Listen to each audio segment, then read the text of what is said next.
prêt pour son retour. Matthieu 24, verset 46.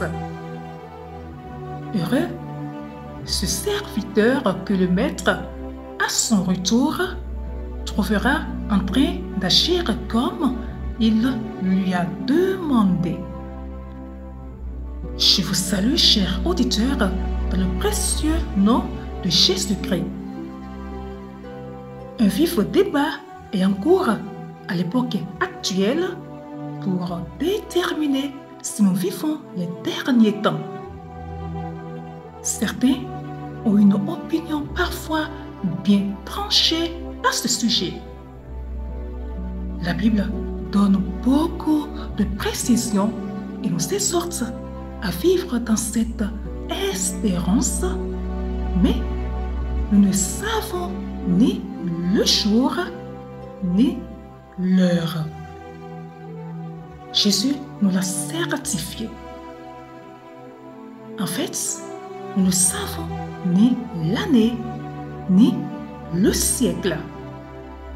Nous devons rester vigilants et sages au lieu de nous montrer présomptueux et dogmatiques. Nous devons reconnaître notre ignorance partielle. Jésus nous y invite. Une chose est cependant importante. Jésus attendait de ses disciples qu'ils soient prêts. Mais tandis que nous nous appliquons à attendre son retour, beaucoup de chrétiens passent trop de temps à essayer de déchiffrer les codes cachés dans la Bible et les titres de l'actualité et à contempler les nuages en cherchant des signes de son retour. Un peu de contemplation est acceptable.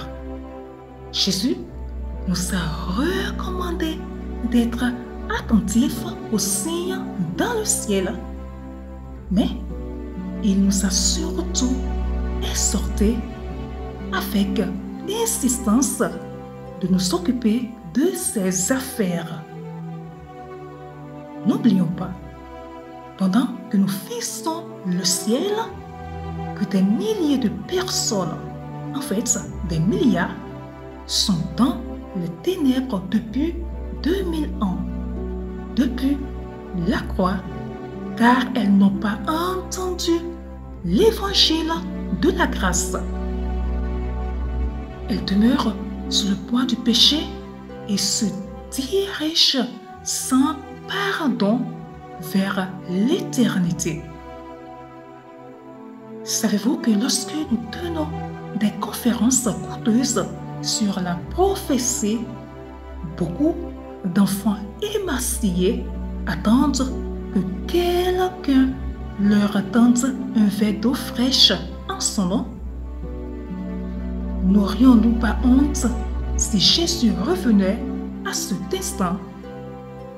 Bien-aimés, Jésus a dit que nous devons attendre son retour, mais l'attente est folle si elle ne conduit pas au zèle et à un sentiment d'urgence. Il y a du travail à faire. Jésus sait que nous l'aimons, mais ne montrons pas notre amour en restant sur le seuil de sa maison, passif dans l'attente de son retour. Sa maison doit être mise en ordre. Les autres serviteurs doivent être nourris. Notre maître ne passera pas juste pour dire bonjour. Il viendra aussi pour juger. Sommes-nous prêts? Jésus-Christ revient. Ce n'est pas une raison pour scruter les cieux, mais plutôt pour œuvrer dans la puissance du Saint-Esprit. Très bonne méditation à vous.